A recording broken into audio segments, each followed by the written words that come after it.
My parents gave everything to my golden child sibling until I read the will. I've rewritten this post about 5 times already, mostly because every version made me sound either bitter or dramatic. I don't want sympathy. I don't want revenge advice. I just want to put this somewhere where people might actually understand what it feels like to grow up knowing, without anyone ever saying it out loud, that you mattered less. I'm the older sibling. My younger brother, who I'll call Ryan, is what everyone would describe as the golden child.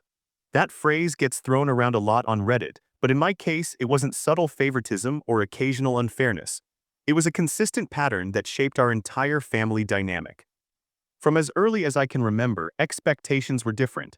Not in a boys will be boys way, but in a way that quietly told me I was supposed to be fine no matter what, while Ryan needed protection, encouragement, and endless second chances.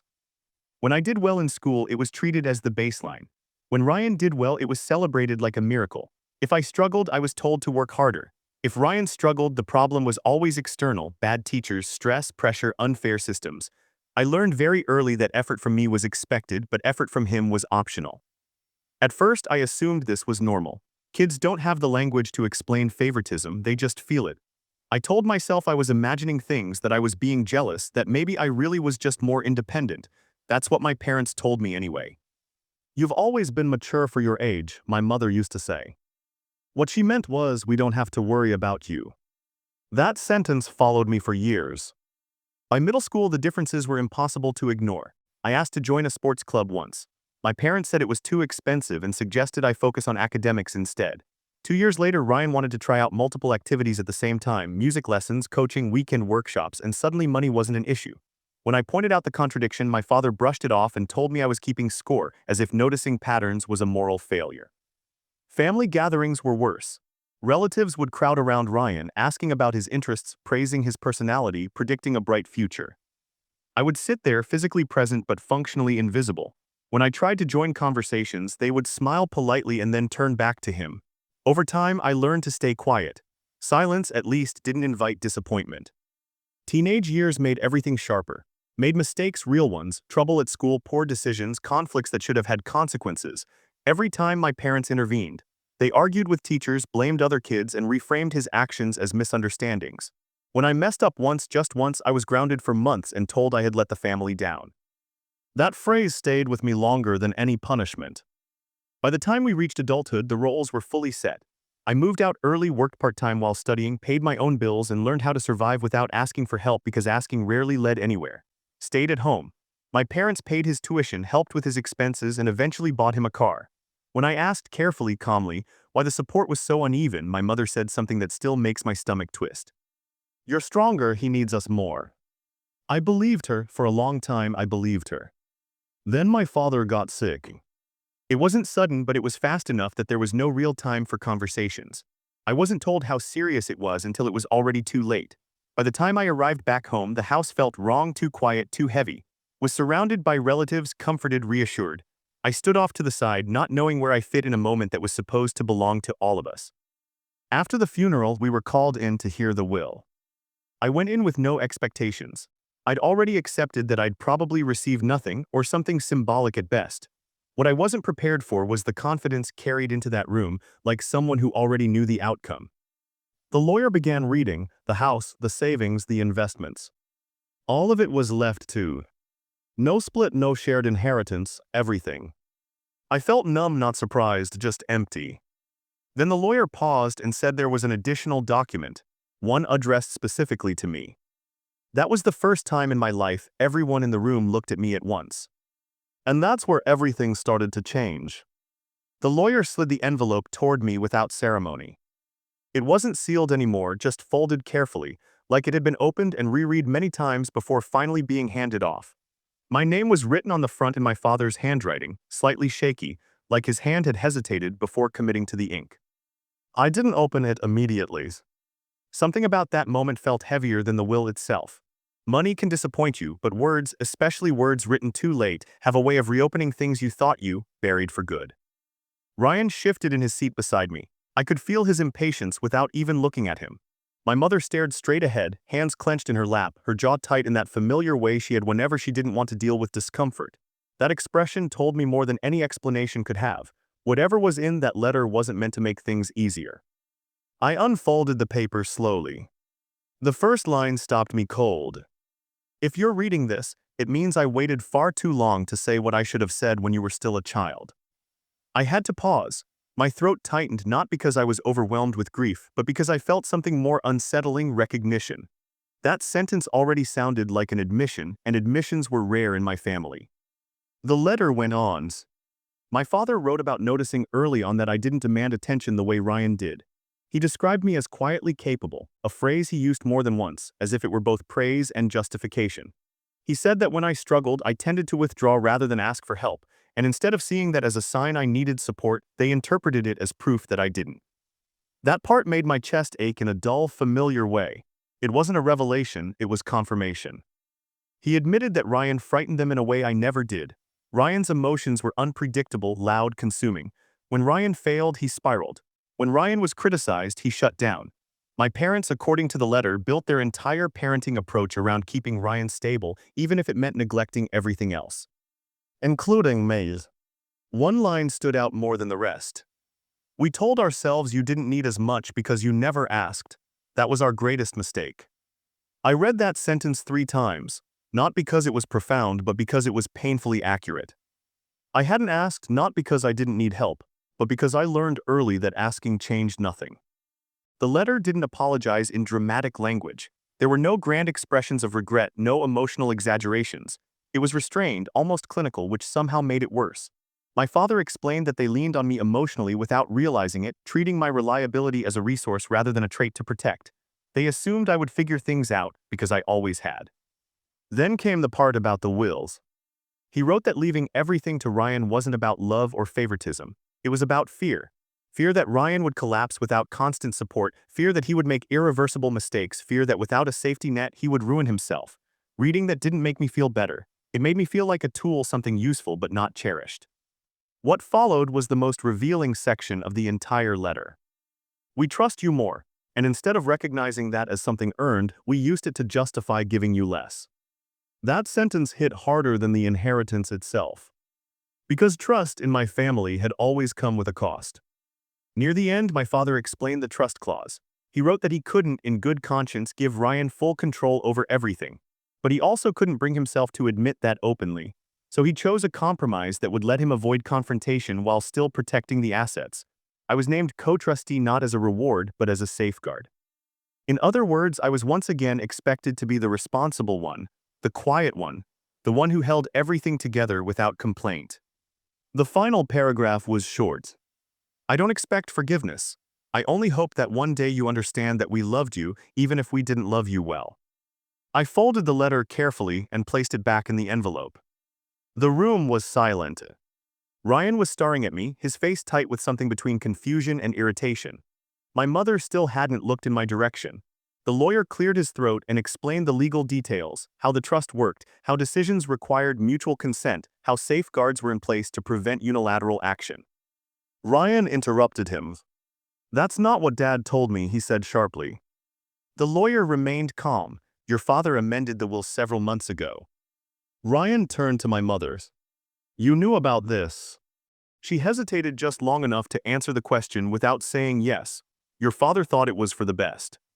Ryan let out a short, disbelieving laugh, so he didn't trust me. No one answered. That silence said everything. On the drive home, I replayed the letter in my head over and over. I wasn't angry, not in the way people expect. I didn't feel triumphant or vindicated. Mostly, I felt tired. The kind of tired that comes from realizing that even in death, my parents had chosen avoidance over honesty, responsibility over fairness. The inheritance hadn't fixed anything. It had simply shifted the weight. And for the first time, I understood something clearly. This wasn't about money at all. It was about roles that had been assigned so early and reinforced for so long that no one knew how to step out of them anymore. Including Maze. The first few days after the will reading passed in an uneasy quiet. No calls, no messages, no dramatic fallout, just a heavy stillness that sat in the back of my mind like a warning I couldn't ignore. I went back to work, back to my routine, but everything felt provisional, like I was waiting for something inevitable to arrive. Ryan was never good with silence. When he didn't reach out immediately, I knew it meant he was thinking, not reflecting but calculating. The call came late at night. He didn't start with small talk or grief or anything remotely human. He went straight to the point. "We need to talk about the trust," he said. "Not Dad. Not the letters. Not what just happened to our family. The trust." We met at the house a few days later. Walking back into it felt strange, like stepping into a version of my past that no longer quite fit. Everything looked the same, but it didn't feel like home, not that it ever truly had. Ryan was already there when I arrived, sitting at the kitchen table, laptop open, papers spread out in front of him like he'd been preparing for negotiations. He didn't wait for me to sit down. "I need you to sign off on selling the house," he said. No hesitation, no build-up. Just a demand delivered with the confidence of someone who had never seriously been told no. I asked him why. He sighed, visibly irritated, as if I were being deliberately slow. He talked about upkeep costs, about how impractical the place was, about how it made more sense financially to liquidate and reinvest. His words sounded rehearsed, the way people sound when they've already decided they're right and are just working through the formalities. When I asked what he planned to reinvest in, he dodged the question. That's when I pushed, and that's when the truth started leaking out, not all at once but in fragments. Ryan wasn't just uncomfortable financially, he was drowning: credit card debt, poor investment choices, loans my parents had quietly paid off before without ever telling me, safety nets I never knew existed because they were never meant for me. The picture that emerged was unsettling but familiar. Ryan had never actually learned how to fail safely because failure had always been absorbed by someone else. I told him I wasn't ready to approve anything yet. His reaction wasn't anger at first, it was disbelief. "You don't get it," he said. "This stuff is mine, you're just in the way." That sentence did something to me, not because it was cruel but because it was honest. For the first time, I realized Ryan genuinely believed the trust arrangement was a clerical error, a technicality that would eventually correct itself. In his mind, I wasn't a decision maker. I was an obstacle, temporary, inconvenient, and ultimately removable. When I didn't back down, the tone changed. He accused me of enjoying the power, of holding things up out of spite, of finally getting revenge for a lifetime of imagined slights. Listening to him talk was surreal, like hearing a completely different version of our shared history. In his story, he was the one under pressure, the one burdened by expectations, the one who had carried the emotional weight of the family. My quiet withdrawal, my independence, my distance, he interpreted all of it as freedom. "You always had it easier," he said. That was the moment something inside me finally settled. Not exploded, not shattered, settled. I told him the truth, not angrily, not dramatically, just plainly.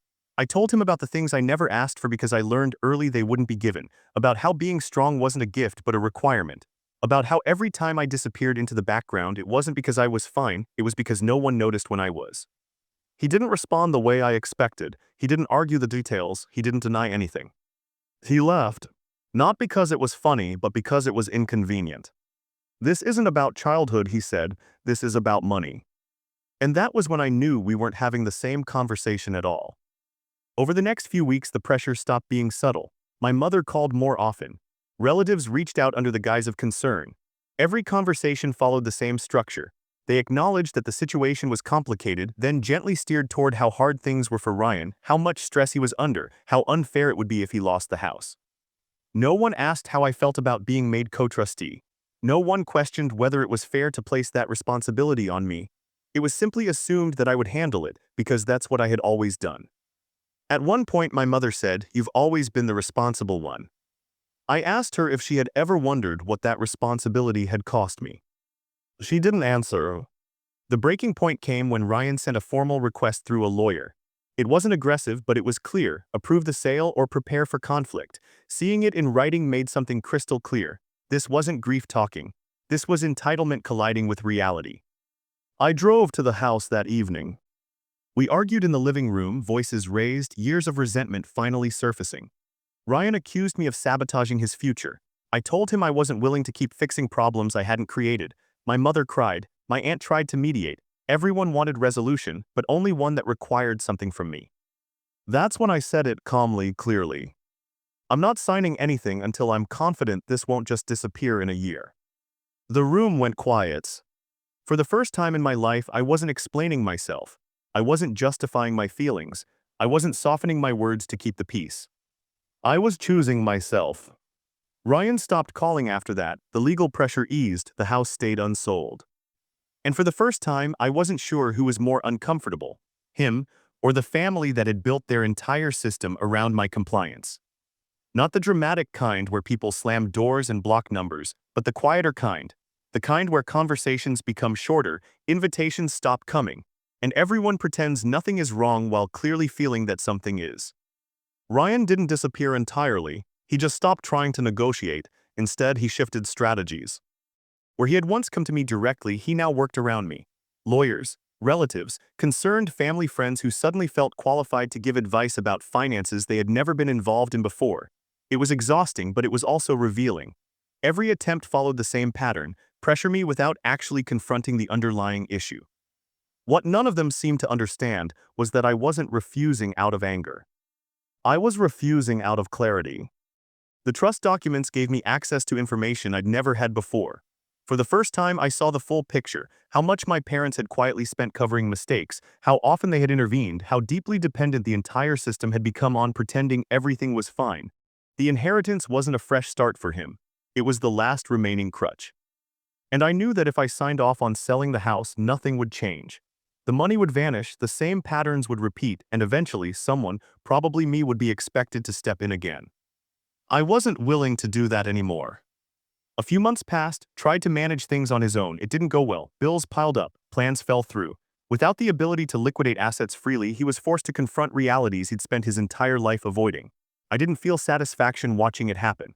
Mostly, I felt sadness for him and for the version of our family that might have existed if things had been handled differently from the start. Eventually, moved out of the house. Not dramatically, not angrily, just quietly. He downsized, took a job he once would have considered beneath him, and started living within his means. We didn't talk much during that period.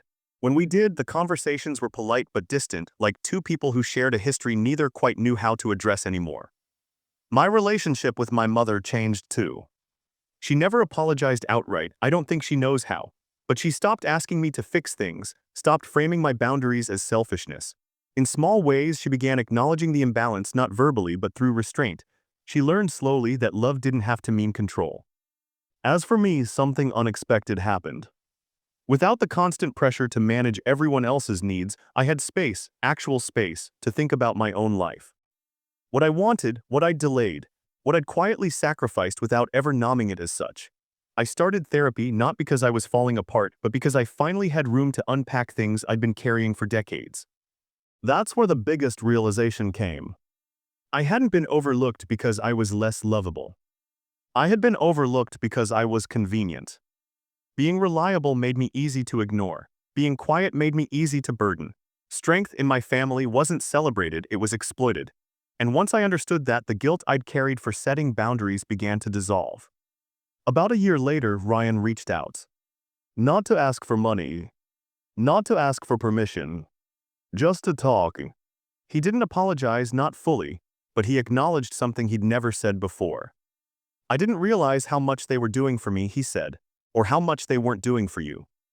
It wasn't a perfect moment, it wasn't a movie reconciliation, but it was honest. And sometimes, honesty is enough. The trust still exists, the house is still standing, the money is intact. More importantly, the roles that defined us for so long no longer control my choices. I don't rush to fix things, I don't absorb blame that isn't mine, I don't mistake silence for strength anymore.